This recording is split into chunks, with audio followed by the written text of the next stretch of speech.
जय हिंद दोस्तों। आज की इस वीडियो में हम काफ़ी कॉमन प्रॉब्लम को हम डिस्कस करने जा रहे हैं। उसका कुछ हम निकालेंगे क्या सॉल्यूशन कि कैसे हम उसको इम्प्रूव कर सकते हैं, कैसे अब उस प्रॉब्लम को हम हटा सकते हैं। तो प्रॉब्लम ये है कि आजकल आप सब जान ही रहे होगे कि आजकल इंग्लिश का कितना ज़्यादा डिमांड है। चाहे वह प्राइवेट कंपनीज तो अक्सर इंग्लिश का ही डिमांड करती हैं। हिंदी मीडियम वालों को तो यूजुअली सेलेक्ट भी नहीं किया जाता है। चाहे वह यूपीएससी हो, चाहे वह कोई भी एग्ज़ाम हो, एसएससी हो, एसआई, सब में इंग्लिश का हब रहता है। अक्सर क्वेश्चंस रहते हैं। कोई भी ऐसा परीक्षा नहीं है जहाँ पे इंग्लिश कोई पार्ट ना हो उस परीक्षा का। हर किसी परीक्षा में इंग्लिश का कुछ पार्ट होता है। और जब उसका इंटरव्यू वगैरह होता है तो वहाँ पर आपको इंग्लिश टू इंग्लिश ही कन्वर्स करना रहता है। तो आप ये डिफ़िकल्टी फेस करते हो कि क्योंकि आपके पास जो होता है ना इंग्लिश सेक्शन, आपको लगता है कि आपका इंग्लिश सेक्शन मजबूत नहीं है। तो बट मैं आपको बता दूं, प्रॉब्लम इंग्लिश सेक्शन में कुछ होता थोड़ी ना है। आपको इंग्लिश बोलना आता है, आप कुछ दिन प्रैक्टिस कर लोगे, आप इंग्लिश बोल लोगे। बट प्रॉब्लम क्या होती है कि आपके पास वर्ड्स नहीं रहते हैं। कि जब आपके पास किसी एक हिंदी शब्द का आपको इंग्लिश पता ही नहीं होगा तो आप कैसे यूज़ करोगे। या फिर आपके अपने नेटिव लैंग्वेज में, जो भी आपका लैंग्वेज हो, उसका अगर आपको इंग्लिश वर्ड पता ही नहीं है कि इसको हम इंग्लिश में क्या कहते हैं, तो आप कैसे समझ पाओगे और कैसे यूज़ कर पाओगे। मीन्स सारे प्रॉब्लम का जड़ वोकैब सेक्शन ही है। अगर आपका वोकैब सेक्शन मजबूत है, आपका इंग्लिश फ्लुएंट होगा। ठीक है, आप फ्लुएंसी से बोल सकोगे। आप कुछ दिन प्रैक्टिस कर लो, अगर आपका वोकैब सेक्शन मजबूत है तो आप इजीली सीख जाओगे। आप 10-15 दिन के अंदर ही इंग्लिश बोलना अच्छा खासा सीख जाओगे। आप प्रैक्टिस करते करते तो बहुत ही ज़्यादा अच्छा, अगर आपका वोकैब सेक्शन ठीक है तब। लेकिन प्रॉब्लम ये आती है कि हमारा वोकैब सेक्शन ही नहीं सही होता है। तो आप क्या सोचोगे कि यार इतना बड़ा प्रॉब्लम थोड़ी ना वोकैब सेक्शन, हम लिख लें, याद कर लें। ऐसा सब लोग बताते हैं, अक्सर बताते हैं, और आप करते भी हो। लेकिन फिर भी हम फेल क्यों होते हैं, वही हमारा आज का टॉपिक है कि why we fail to improve our vocab. हम ट्राई भी बहुत करते हैं लेकिन फिर भी हम फेल होते हैं, हमको हमेशा फेलर ही हाथ लगता है। तो ऐसा क्यों? तो कारण दो ही हो सकते हैं। या तो आप मेहनत कर नहीं रहे हो, एंड जो मेथड आप अप्लाई कर रहे हो वो सही है। और दूसरा ये कि जो आप मेथड अप्लाई कर रहे हो वो सही नहीं है, और भले से ही आप मेहनत कर रहे हो। पहला, मेहनत कर रहे हो लेकिन मेथड नहीं सही है। दूसरा कि मेहनत नहीं कर रहे हो और मेथड सही है। ठीक है, ऐसा है। अब देख आगे की हम जो स्लाइड्स आएंगी आगे की वीडियो में, आप हम यही डिस्कस करने की कोशिश करेंगे इन दोनों में से कारण है क्या। ठीक है, तो चलिए बढ़ते हैं नेक्स्ट स्लाइड की तरफ। इसमें मैं आपको दिखाने की कोशिश किया हूँ कि आप यूजुअली करते क्या हो, इस समय कर भी क्या रहे हो। वीडियो देखने से पहले आप कर क्या रहे हो, किस तरीके से याद करते हो। ये अर्ली मेन स्ट्रीम मेथड मैंने इसको नाम दिया है क्योंकि जो हर कोई काम करते हैं उसको मेन स्ट्रीम ही कहा जाता है, कि एज यूजुअल जो किया जाता है। तो आप वर्ड्स रटने के लिए करते क्या हो? सारे टीचर्स सजेस्ट करते हैं, हर कोई सजेस्ट करता है कि आप एक पर्टिकुलर डिक्शनरी लो, कोई आप कॉपी लो, डिक्शनरी खोलो, कोई 5 वर्ड पर डे ये कहा जाता है। 5 वर्ड कोई सिलेक्ट करो पर डे, आप उसको नोट करो। ठीक है, राइट टू लर्न, आप उसको नोट करो। अब फिर देखो आप करते क्या हो, कोई डिक्शनरी लेते हो। तो जो हिंदी मीडियम के स्टूडेंट्स हो, अगर वो सीखना चाहते हो तो ये करते क्या, वो इंग्लिश का हिंदी ही शब्द लिखते हैं अपने नेटिव लैंग्वेज में। उनका तो ठीक रहता है। लेकिन जो इंग्लिश मीडियम स्टूडेंट्स होते हैं, और आजकल इंग्लिश लोगों का ज़्यादा ही ट्रेंड हो रहा है, ज़्यादा ही इंग्लिश मीडियम वाले बच्चे हैं, तो वो क्या करते हैं इसको सीखने के लिए। हिंदी वाले बच्चे इस पर ज़्यादा फोकस भी नहीं करते इसको सीखने पर। ज़्यादातर इंग्लिश वाले ही बच्चे इसको फोकस करते हैं कि हमको कैसे अपना वोकैब सेक्शन इंप्रूव करें। तो इंग्लिश वाले बच्चे क्या करते हैं, डिक्शनरी लेते हैं, ऑक्सफोर्ड है वगैरह की सबकी डिक्शनरी लेते हैं। तो उसमें क्या करते हैं, वर्ड्स नोट करते हैं और उसकी मीनिंग जो रहती है उन सारे ऑक्सफोर्ड या फिर और कोई अच्छी डिक्शनरी हो तो उसमें स्टैंडर्ड जो डिक्शनरी यहाँ उसमें इंग्लिश में ही दिया रहता है, तो हम उसी को नोट कर डालते हैं और हमारा 2-3 लाइन भर जाता है मीनिंग में ही। फिर हम एग्जाम्पल नोट कर देते हैं जो उसमें दिया रहता है। मतलब हम वर्ड्स को समझते नहीं हैं, जो भी उसमें दिया है हम लोग उतार लेते हैं और उसको रट जाते हैं। तो इस होता क्या कि हम ऐसा कुछ करके हम उसका मीनिंग तो लिख सकते हैं लेकिन हम उसको यूज़ नहीं कर सकते जिस तरीके से हम करना चाहते हैं, क्योंकि हम उसको समझे ही नहीं रहते हैं। वो केवल हमको एक तरीके से रटा हुआ है कि हाँ कोई पूछ लिया तो उसका मीनिंग हम तुरंत बता देंगे, एग्जाम्पल सही बता देंगे क्योंकि हमने दोनों रट डाले हैं। ठीक है, तो क्या करते हो आप, मीनिंग जो रहता है आप इंग्लिश लैंग्वेज में लिख सकते हो, इंग्लिश भाषा में ही इंग्लिश उसका मीनिंग लिखते हो।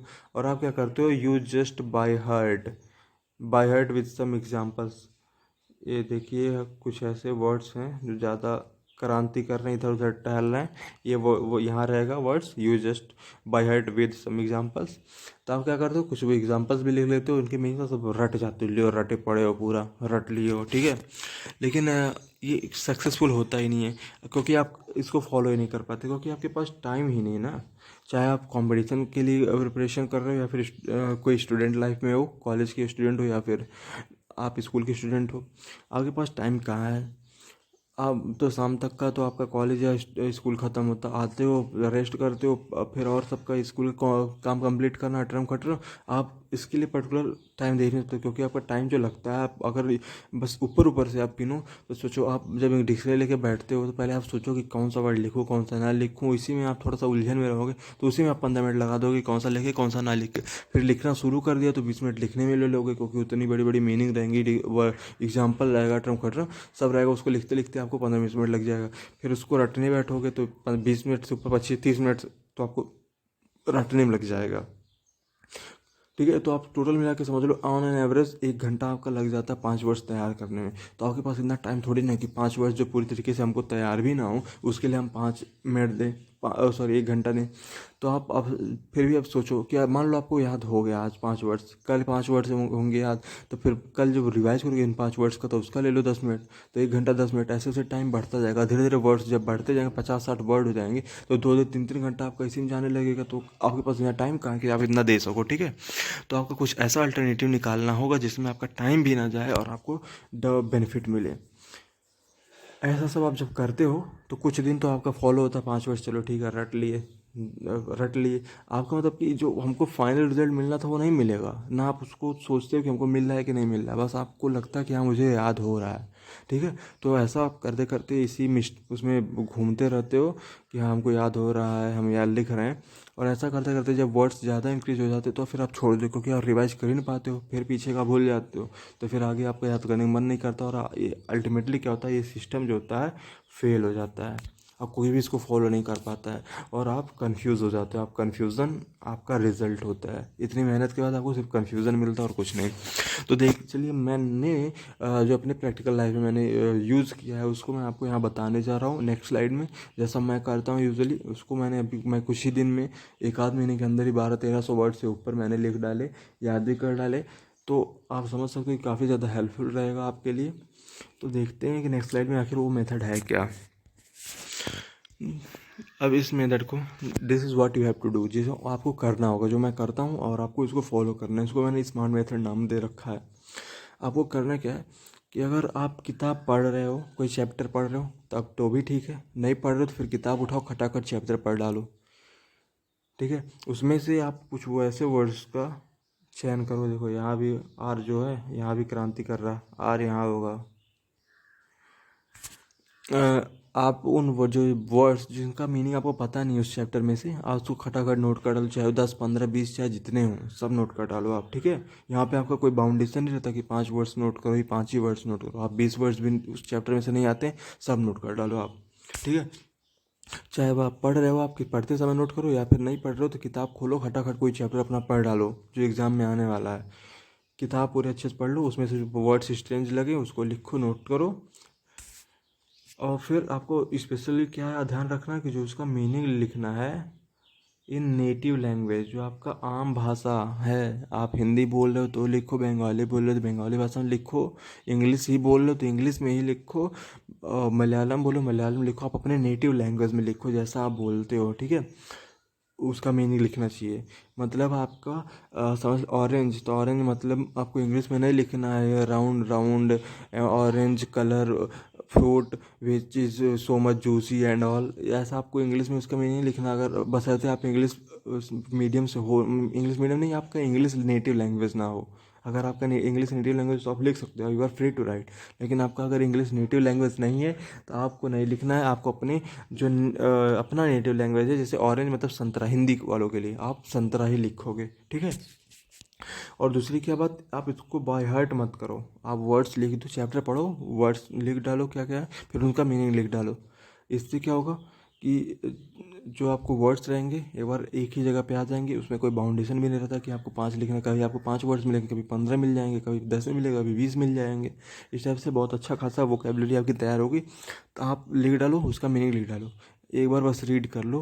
याद करने की जरूरत नहीं है, मतलब कि ज़्यादा से ज़्यादा आप जो लिखो, लिखने में आपको जितना समय लगे 5-10 मिनट 15 मिनट लिखे, और पढ़ने में 2 मिनट 3 मिनट दे दो, एक बार रीड कर डालो, ठीक है। फिर उसके बाद क्या करना है, just open your notebook of meanings. जो इधर कुछ जो नोटबुक आपने बनाया था जिसमें आपने मीनिंग्स लिखा था, उस नोटबुक को ओपन करिए। कब ओपन करना, जब नेक्स्ट टाइम आप उसी चैप्टर को पढ़ने बैठिए तो नोटबुक ओपन करिए, फिर से उसी तरीके से खटाखट रीडिंग मारते हुए जाइए। अब इस बार जो है जहाँ जहाँ वो शब्द आपने आपको नहीं आते थे, आपने उसको टिक किया होगा कि हाँ ये शब्द मुझे नहीं आता, ये सब नहीं आ रहा है, नहीं समझ में आ रहा। तो फिर से अब जब सेंटेंस पढ़िए उसका, तो देखिए किस सेंटेंस में वर्ड यूज़ हुआ है, तो फिर सेंटेंस पढ़िए, उस वर्ड्स का उसमें मीनिंग रखिए, और फिर आपको मतलब इजीली समझ में आ जाएगा, और आपके दिमाग में एग्जाम्पल भी बन जाएगा कि हमको ये यूज़ कैसे करना है। तो ऐसा आप 2-3 बार जब करते हो ना, तो आपका जो चैप्टर रहता है, इससे बेनिफिट क्या होता है ऐसा करने से, कि जो आपका बुक रीडिंग होता है वो हैबिट आपको पड़ जाती है बुक रीड करने की। आप पढ़ने लगते हो और आपकी एग्ज़ाम्स में भी मदद करते हैं, क्योंकि आप अपना चैप्टर कई बार पढ़ लिए रहते हो, ठीक है। मीनिंग लिखने का आपको एक्स्ट्रा टाइम नहीं देना। आप किताब पढ़ रहे हो, मान लो आपको एक चैप्टर पढ़ने में आधा घंटा लगा, तो आप 10 मिनट में मीनिंग लिख लोगे, हो गया आपका 15 मीनिंग, 10 मीनिंग, 5 मीनिंग ऐसा तैयार हो जाएगा। आपको कोई बाउंड्री नहीं कि 5-5 मीनिंग आपको याद ही करना, कभी कभी 20-20 मीनिंग आपको तैयार हो जाएगा। जब ऐसे 2-3 बार आप चैप्टर पढ़ोगे तो आपका चैप्टर कभी पर भी आपका पकड़ अच्छी हो जाएगी, और वर्ड्स मीनिंग तो आपकी जनरल यूज़ में हो जाएंगे, क्योंकि आपने उसको रटा है ना, कुछ किया, आप तो समझ गए ना कि किस सेंटेंस कैसा सेंटेंस रहेगा तो क्या क्या यूज़ करना। इसका हम हिंदी में जिस भाषा में हम समझते हैं चीज़ों को, उस भाषा में हमने इसकी मीनिंग जान ली कि हाँ ऑरेंज मतलब संतरा होता है। तो मतलब कि जब नेक्स्ट कभी फ्रूट पूछेगा तो मैं उसमें ऑरेंज भी लिख सकता हूँ। अब इंग्लिश में दे दें, आप हिंदी मीडियम्स के हो, मतलब हिंदी आपका नेटिव लैंग्वेज है, और इंग्लिश में लिखा है round round orange colour fruit which which is so much juicy and fibrous, तो आप ये समझ नहीं पाओगे है क्या। आखिर जब जिस चीज़ को आप समझ ना पाओ, उसको यूज़ ना कर पाओ, तो फ़ायदा क्या है हटने का। यही सारे बच्चे गलती करते हैं, इंग्लिश में लिख डालते हैं और समझते ही नहीं है उसका मूल मतलब क्या है, ठीक है। तो ये इससे क्या करोगे, आप वेयर टू यूज़, कहाँ यूज़ करना वो सीख जाओगे। मीनिंग राइटिंग आपका होता रहेगा बिना किसी समय एक्स्ट्रा टाइम लिए हुए, ठीक है। और आप बुक रीड कर लो, चाहे आप कंपटीशन वाले हो तो कंपटीशन की किताबें पढ़ो, वो भी स्टैंडर्ड बुक है, उसमें और अच्छे अच्छे वर्ड्स रहते हैं। आप स्कूल स्टूडेंट हो तो अपने वर्ड किताबों से ले, जब अपना किताब कंप्लीट हो जाए फिर कोई रिसोर्स ऐसा करो जिससे आपको बेनिफिट हो, आपका टाइम न जाए। आपकी इतनी किताबें रहती, इतने सारे वर्ड्स रहते हैं कि वही नहीं ख़त्म होंगे, या उसी में आपको हज़ारों वर्ड मिल जाएंगे। तो इतना इनफ होता है कि आप एक क्लास में 1000 वर्ड सीखें, बहुत होता है, ठीक है। कोई बहुत ज़्यादा आपको सीखना भी नहीं है, ज़्यादा से ज़्यादा 2000 1000 ऐसे ही वर्ड, इतने ही वर्ड्स होते हैं जिसको आप सीख लोगे तो आप इजिली फ्लुएंट होगे हर चीज़ों को बोलने में और करने में। तो ये क्या मेथड होगा कि विद इन सेम टाइम, जितने समय आप बुक पढ़ते हो तो उसी टाइम में आप मीनिंग भी लिख लोगे, ये भी सीख जाओगे कहाँ यूज़ करना है, और भी ऐसे एग्जाम्पल के साथ जो आप जिस एग्जाम्पल को आप बार बार समझ रहे हो, पढ़ रहे हो, एग्जाम में भी लिख रहे हो, लिख लिख के प्रैक्टिस भी कर रहे हो। तो आपका ना एक्स्ट्रा टाइम किसी में देना है ना कुछ करना, उसी समय में आपको बस मीनिंग भी तैयार हो रहा है, आपका चैप्टर भी तैयार हो रहा है, ठीक है। तो इससे आपका जो 1 घंटा 2 घंटा रिवाइज करने का 3 घंटा इजली लगता था ना, तो आपका नहीं लगेगा। आप एक बात खासियत पाओगे कि किताबों में जिन वर्ड्स का यूज़ रहता है वो अक्सर यूज होते हैं, नेक्स्ट चैप्टर में कभी उसका यूज हो जाएगा, कभी अगले चैप्टर में यूज हो जाएगा। तो इसलिए जब पहला चैप्टर आप पढ़ोगे तो उसमें ज़्यादा मीनिंग मिलेगा, नेक्स्ट चैप्टर में कुछ कम होंगे, नेक्स्ट चैप्टर में कुछ कम, ऐसे कम होते जाएंगे। और आपको बार बार जो होता है ना कि रिवाइज करें, तो वो भी नहीं रिवाइज करें, क्योंकि आपके सामने वर्ड्स आते जा रहे हैं बार बार, तो फिर रिवाइज करने का कोई सवाल ही नहीं पैदा होता, ठीक है। तो यही था जो मैं यूज़ करता हूँ, जो सबसे बेस्ट मेथड है, क्योंकि ये ना टाइम लेता है, ना कुछ करता है, ना रिवाइज करने की जरूरत है, ना रटने की जरूरत है, आपको इजीली तैयार हो जाता है, ठीक है। तो चलिए इस बार आपको एक कंपैरिजन करके हम देखते हैं। आप खुद देखना कि कैसे आप डिफ़िकल्टी में पड़ जाते हो, क्योंकि आपको पता नहीं रहता और आप वो कर डालते हो। तो चलिए मैं इस बार आर्म्स वर्ड को सिलेक्ट किया हूँ, आर्म्स। अब देखते हैं आर्म्स में इंग्लिश का मीनिंग जो आप लिख डालते हो। देखिए फिर से ये पुअर वर्ड यहाँ बहुत क्रांति कर रहा है यार, यहाँ रहेगा पूरा वर्ड्स, हाँ। तो आप देखो आर्म्स का मतलब क्या होगा। आर्म्स में आप अगर इंग्लिश की डिक्शनरी खोल के बैठोगे तो ऐसे लिखेगा, a type of donation in the form of money clothes food to poor poor people. अब ये समझ में नहीं आया कि कौन सा नया टाइप का डोनेशन है क्या। लिखा है type of donation in form of money clothes food to poor people, आप इसका फील ही नहीं पाए, फील आपको मिला ही नहीं इसका कि आखिर इसका रियल मतलब क्या है, आप कैसे यूज कर सकते हो, कहाँ कहाँ यूज किया जा सकता है। अब फिर एग्जांपल भी देखो, सी बिलीव्स इन गिविंग आल्स रेगुलरली। आप ये बताओ ये कौन सा यूज हुआ भाई, गिविंग आल्स तो दे तो कुछ भी सकती है भाई, कोई ज़रूरी है कि आपको पता रहे कि आर्म्स क्या होता है, कुछ भी दे सकती है। आर्म्स होता तो किसी का नाम ही हो, किसी का इंग्लिश में नाम हो, जैसे संतरे का ऑरेंज होता है, या फिर कुछ और चीज़ हेल्प हो, हेल्प कर सकती है कि नहीं, कुछ भी हो सकता है। तो आपको यहाँ मीनिंग क्लियर ही नहीं रहेगा। अब यहाँ पे जानोगे ये टाइप ऑफ डोनेशन, तो आप यही कन्फ्यूज होगे कि कहाँ की डोनेशन को आपको यूज़ करना है, किस टाइप के डोनेशन में आपको इस वर्ड्स का यूज़ करना है। तो यहाँ पे इतना ज़्यादा कन्फ्यूजन होता है उन बच्चों के लिए जिनका नेटिव लैंग्वेज इंग्लिश नहीं होता है। लेकिन अगर मान लीजिए मैं एग्जांपल लेके चलता हूँ कि आपका नेटिव लैंग्वेज हिंदी है, तो देखो आल्स, आल्स मतलब दान, लिख लोगे तो आपको इजली तैयार, ठीक है, कि आल्स मतलब जब आपको पता चल गया कि दान होता है, तो बस आपका यूज़ हो गया, आप समझ सकते हो कि डोनेशन मतलब भी डोनेट करना, दान करना होता है। और आल्स मतलब भी दान होता है, तो आप कहीं भी यूज़ कर सकते हो कि मैंने उनको इतना दान दिया, इतना दान देना चाहिए था, लोगों को दान करना चाहिए था। लोग आपके पास तो हज़ार सेंटेंस तैयार हो गए, क्योंकि दान तो आप जानते थे, लेकिन आप ये नहीं जानते कि आंस मतलब दान ही होता है। और ऊपर वाला वर्ड देखो इंग्लिश में तो कन्फ्यूज कर दिया, ये type of donation in the form of money, cloth, food to people, अटरम खटरम, या वो ये उनके लिए यूजफुल हो सकता है जिनका नेटिव लैंग्वेज इंग्लिश हो। लेकिन जिसका नेटिव लैंग्वेज इंग्लिश हो ट्राई भी ना करें, और ट्राई नहीं कि आप करते ही यही हो, जो कि अल्टीमेटली आपके हाथ में फेलियर ही लगता है। तो आप आज से ये वर्ड यूज़ करना, आपको अपने नेटिव लैंग्वेज में लिख लो आंस मतलब दान, तो आपको ईजिली याद हो जाएगा बिना किसी रटने की जरूरत से। और उसको आप यूज़ भी कर सकते हो उससे भयंकर सेंटेंस में। देखो, I use to give alms those who are in need to those, I gives out those who are in need. हाँ, मैं दान करता हूँ उनको जो ज़रूरतमंद होते हैं, जिनको नीड होता है। लो, आप उससे भी भयंकर वर्ड तैयार कर लिए, लेकिन ऐसा आप कब कर पाए, जब आपके पास उस वर्ड्स का फील रहा, आप उसको फील कर पाए कि आखिर वर्ड्स का मतलब है क्या, आप इजली अंडरस्टैंड कर लिए हो कि अच्छा ये मतलब है इसका, तो आप यूज़ कर लोगे, ठीक है। ये रहा आपका कंपैरिजन, आप इजीली समझ गए होंगे कि कितना बड़ा मिस्टेक आप कर रहे थे इंग्लिश वर्ड मीनिंग रटने में, ठीक है। तो चलिए बढ़ते हैं नेक्स्ट स्लाइड की तरफ। नेक्स्ट स्लाइड देखते हैं क्या कहता है। नेक्स्ट स्लाइड में आपका कुछ डिमेरिट्स बताएगा जो मेन स्ट्रीम मेथड जो आप अभी तक फॉलो करते आ रहे हो पढ़ने में। पहला डिमेरिट क्या है, will give you no result as was expected. और जब वर्ड मीनिंग तैयार करना शुरू करते हो तो आप एक्सपेक्ट करते हो ये 2 दिन में 10 वर्ड, महीने में मेरा 150 वर्ड तैयार हो जाएगा, फिर साल में हम तो 1800 वर्ड तैयार कर लेंगे, कितना अच्छा रहेगा। 10 साल पढ़ाई किए तो लो 20,000 से ऊपर वर्ड थे, 20,000 के आसपास वर्ड तैयार।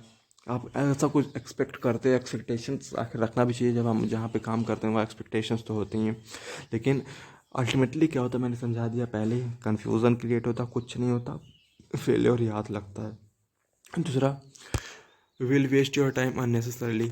अब अननेसेसरली मैंने यहाँ क्यों कहा, जो बता आपके वो जो किताब आपको पढ़ना ही है, जो मस्ट है आपको नंबर पाने के लिए, आपको मार्क्स अचीव करने के लिए, अच्छा रैंक अचीव करने के लिए, आप जो मस्ट है किताब पढ़ने के लिए, आप उस किताब में जो वर्ड्स हैं उनको तो लिख ही नहीं रहे हो, बल्कि एक्स्ट्रा लिख डिक्शनरी ढूंढ रहे हो कि डिक्शनरी सब नए नए वर्ड्स लिखेंगे, तो है अननेसेसरी टाइम वेस्ट करना। क्योंकि जो वर्ड्स आपको तो बार बार आप पढ़ रहे हो जिन वर्ड्स को, और आपको मतलब नहीं पता है, उनको तो आप लिख ही नहीं रहे हो कि उनको हम लिख के उनका देखें क्या है इनका मतलब। हम यूज़ तो अल्टीमेटली किताब से ही जान जाएंगे, क्योंकि किताब में वर्ड्स बार बार आ रहे हैं। लेकिन हम करते हो वो सब कुछ एक साइड रखते हो, उसको बाद में पढ़ते हो, और जब बाद में पढ़ते हो तो आपको जब किताब में से जो वर्ड्स रहते हैं उनका मतलब पता नहीं रहता, तो आपको चैप्टर समझ में नहीं आता है, और फिर से आपका नंबर ही कम होता है और कुछ नहीं होता।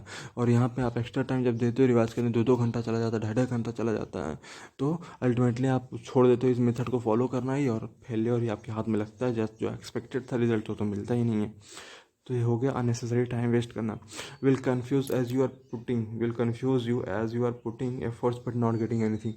आपको कन्फ्यूज भी कर देगा कि यार ये कौन सा प्रॉब्लम है कि मैं अपना पूरा एफर्ट्स भी डाल रहा हूँ और हमको रिजल्ट भी नहीं मिल रहा है। लेकिन आज के लिए बता दूं कि मैं आज का मॉडर्न एरा जो है मेहनत पर नहीं डिपेंड करता, स्मार्ट वर्क पर डिपेंड करता है। आप कितना स्मार्ट वर्क कर रहे हो, कितनी स्मार्टली आप अपनी चीज़ों को हैंडल कर ले रहे हो, कि आपको किसी और ज़्यादा मेहनत की ज़रूरत ही ना पड़े। क्योंकि मेहनत करना ही हर चीज़ का वो नहीं होता सॉल्यूशन, कि आप खूब मेहनत कर ले तो मतलब कि आप नहीं कर आज ही कर पाओगे। आपको स्मार्ट वर्क करना है कि क्या हम कम से कम टाइम में किस चीज़ को फॉलो करके ज़्यादा से ज़्यादा अचीव कर सकते हैं, होता है स्मार्ट वर्क। तो आप यहाँ भी कन्फ्यूज होते हो क्योंकि आप एफर्ट्स डाल रहे हो लेकिन आपको रिजल्ट मिल नहीं रहा है। ठीक है। ये होता है डिमेरिट्स जो है मेन स्ट्रीम मेथड का। अब इस मेथड जो मैंने बताया था स्मार्ट मेथड, उसका क्या मेरिट्स हैं, उसके मेरिट्स क्या हैं?